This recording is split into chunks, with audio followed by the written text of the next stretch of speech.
Island નજીક વિમાન crash થતા 2 પ્રવાસી અને પાયલટનું મૃત્યુ નિપજ્યું.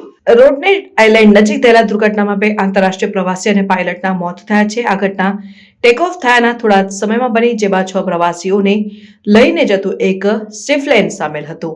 સ્વિફ્ટલેન જે સેસના 208 કેરાવાન હતું અને સ્વાન રિવર સ્વિફ્ટલેન્ડ્સ દ્વારા સંચાલિત હતું. તે એક પથ્થરની રચનાને ટકરાયા પછી સમુદ્રમાં ક્રેશ થયું. મૃતકોમાં 65 વર્ષીય સ્વિસ મહિલા, 60 વર્ષીય ડેનિશ પુરુષ અને પર્થના 34 વર્ષીય પાયલટનો સમાવેશ થાય છે. અન્ય 3 મુસાફરોને ઈજા થઈ હતી અને તેમને પર્થના હોસ્પિટલમાં સારવાર માટે લઈ જવામાં આવ્યા હતા. પ્રત્યક્ષદર્શીઓને આ દુર્ઘટનાને ભયાનક દ્રશ્ય તરીકે વર્ણવ્યું, જેમાં વિમાન પાણીમાં નાકની દિશામાં તૂટી પડ્યું અને તૂટી ગયું.